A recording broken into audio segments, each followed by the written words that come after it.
Year 1982 में आई paradise एक लड़की और एक लड़के की कहानी है जो कि एक ऐसी दुनिया में चले जाते हैं जहां उन दोनों के अलावा और कोई नहीं है। इस तरह से उन्हें कुछ भी करने की पूरी आज़ादी है। अब उन्हें वहां प्यार और सेक्स के बारे में सब कुछ सीखना है। जब ये मूवी रिलीज हुई थी तब ये दर्शकों द्वारा बहुत ट्रोल हुई थी क्योंकि कई लोगों ने इसे द ब्लू लेगून की कॉपी कहा था। वैसे ब्लू लेगून के मुकाबले इस मूवी में ज्यादा बोल्ड और एरोटिक सीन्स है। तो मूवी स्टार्ट होती है जॉर्जिया युग ईयर 1823 से, जहां पर हम देखते हैं कि कुछ लोग बगदाद से दमिश्क की यात्रा करने वाले हैं, जिसमें सारा और डेविड भी शामिल है। सारा के साथ अपना नौकर जेफरी है और डेविड के साथ अपने बूढ़े पेरेंट्स है। सारा के फादर अब इस दुनिया में नहीं रहे और ये सभी मूल इंग्लैंड के हैं।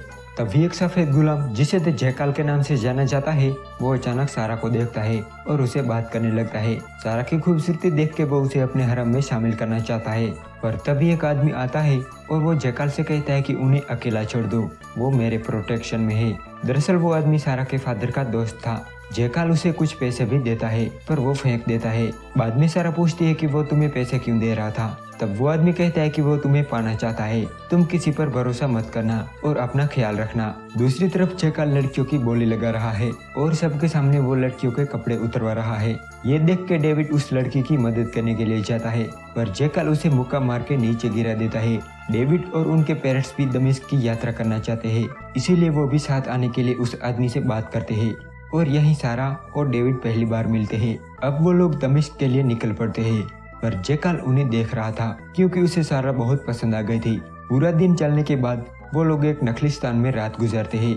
रात को जब डेविड जश्न देख के वापस आ रहा था तब वो चुपके से सारा को देखता है। जब सुबह होती है तब जैकाल अचानक उन लोगों पर अटैक कर देता है। उस अटैक में डेविड के पेरेंट्स मारे जाते हैं, लेकिन किसी तरह डेविड, सारा और जेफरी बच निकलते हैं। वो ऊंट के सहारे एक कैनियन तक पहुँचते हैं जहाँ उन्हें पीने के लिए ताज़ा पानी मिलता है और वही तो उन्हें चाहिए था। अब उन्हें पानी तो मिल गया था पर उनके पास खाने के लिए कुछ नहीं था। जेफरी कहता है कि हमें चलते रहना होगा वरना हम मर जाएंगे, पर तभी अचानक उसकी तबीयत खराब हो जाती है, इसीलिए वो लोग उस कैनियन में ही कैंप लगाते हैं। जेफरी के पास एक बुक थी। सारा उस बुक को पढ़ रही थी कि क्या पता कोई इम्पोर्टेंट इन्फॉर्मेशन मिल जाए, लेकिन उस बुक में सिर्फ ह्यूमन बॉडी के बारे में ही बताया गया था, जैसे कि एक लड़की बड़ी होती है तो उसकी बॉडी में क्या क्या चेंजेस आते हैं। सेम लड़के के बारे में भी बताया गया था। कुल मिलाकर उस बुक में सब कुछ था। अगली सुबह डेविड एक खरगोश का शिकार करता है। जब वो खरगोश लेकर सारा के पास जाता है तब सारा बिना कपड़ों के नहा रही थी। डेविड उसे कई देर तक चुपके से देखता है। रात को वो तीनों उस खरगोश को पकाकर खाते हैं।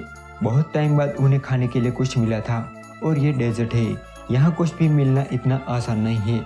एक सुबह डेविड कुछ अरबी लोगों को देखता है और वो तुरंत ये बात जेफरी को बताता है। तो जेफरी बताता है कि मैं उनसे मदद मांगने जा रहा हूँ। डेविड उसे बहुत रोकता है पर वो कहता है कि कुछ नहीं होगा, घबराओ मत, सारा का ख्याल रखना, और वो चला जाता है।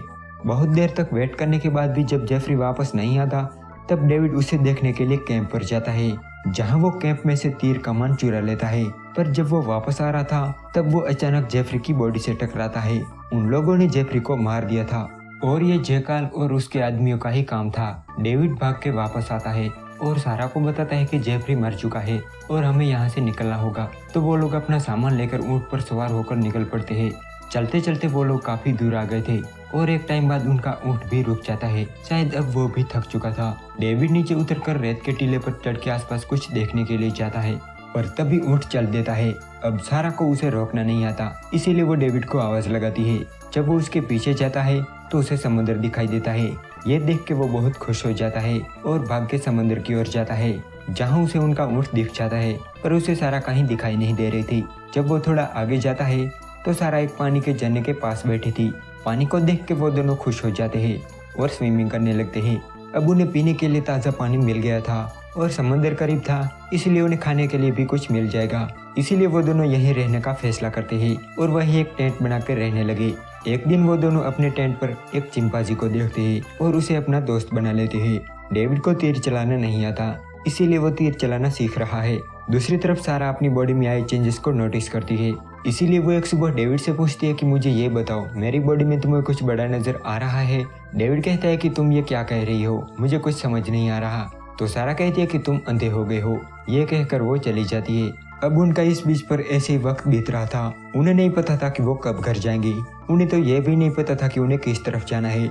बस वो दोनों अपनी लाइफ से खुश थे एक रात जब डेविड सो रहा था तब सारा उस बुक में से लड़कों के बारे में इंफॉर्मेशन निकालती है, उनकी कुछ इमेजेस देखती है और ये देख के उसे क्यूरियोसिटी होती है। वो डेविड के पास जाती है और चादर हटा के उसे बिना कपड़ों के देखती है, फिर वापस से बुक पढ़ने लगती है। एक सुबह जब सारा और डेविड खेल रहे थे तब वो चिंपांजी सामने बैठ के मास्टरबेशन करने लगता है। ये देख के सारा हंसने लगती है, लेकिन डेविड गुस्सा हो जाता है।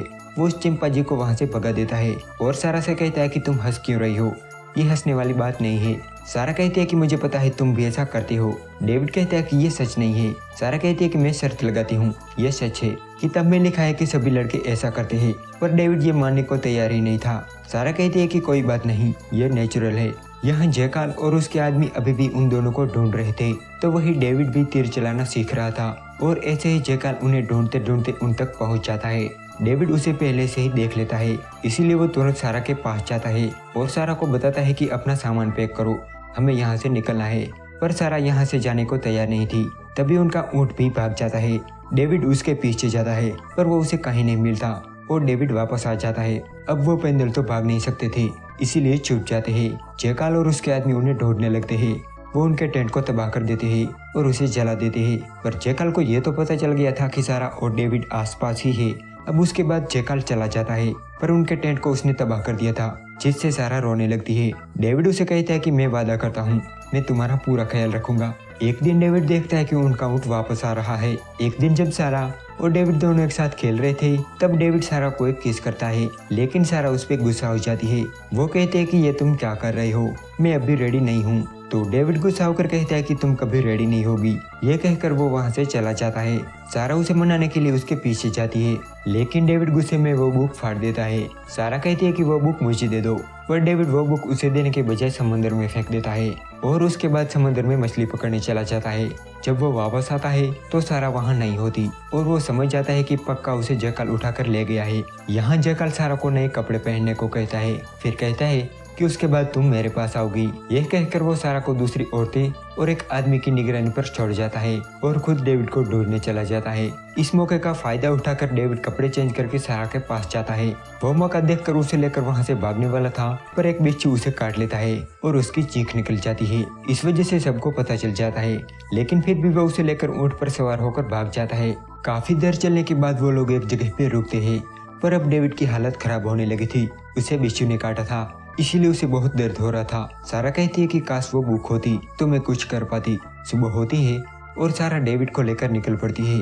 पूरा दिन चलने के बाद वो रात एक खंडर में बिताते हैं। डेविड अभी भी बेहोश था और इलाज के नाम पर वो सिर्फ भगवान से दुआ करती है। देर रात के बाद डेविड को होश आता है और अब वो ठीक था। सुबह होती है और सारा डेविड से कहती है कि मुझे लगा मैंने तुम्हें खो दिया, मुझे बहुत डर लग रहा था कि अब मैं अकेले हो जाऊंगी। जब तुम बेहोश थे तब मैंने कई चीजों के बारे में सोचा, काश मैंने तुमसे पहले ही प्यार का इजहार कर दिया होता। अब इसके बाद दोनों किस करते हैं और अब उनकी रोमांटिक लाइफ स्टार्ट होती है। दो जवा दिल एक ऐसी जगह पे थे जहां उन्हें रोक टोक करने वाला कोई नहीं था। वो दिन में कई बार इंटीमेट होते हैं और ऐसे ही वो अपनी प्यार भरी लाइफ जी रहे थे। वो पूरा दिन साथ रहते थे, साथ में स्विमिंग करते थे और ऐसे ही वो एक दूसरे के साथ अपना टाइम स्पेंड करने लगे थे। दूसरी तरफ जयकाल भी उन्हें ढूंढता हुआ उनकी तरफ आ रहा था, जिसे डेविड देख लेता है तो वो जल्दी से सारा को लेकर ऊँट पर सवार होकर निकल जाता है। वो ऊँट को जितना तेज दौड़ा सकता था उसने दौड़ाया, लेकिन एक टाइम के बाद उनका ऊँट भी गिर जाता है और मर जाता है। सारा कहती है कि हमें भागते रहना चाहिए, पर डेविड कहता है कि वो आ रहा है, हमें पकड़ लेगा चाहे जितना भाग लो। तो वो लोग वहीं बैठ के उसका वेट करते हैं। कुछ देर बाद जयकाल भी वहाँ पहुँच चुका था। डेविड उस पर एक तीर चलाता है पर वो निशाना चूक जाता है, लेकिन दूसरा तीर सीधा उसकी गर्दन पे लगता है और वो घोड़े से नीचे गिर जाता है।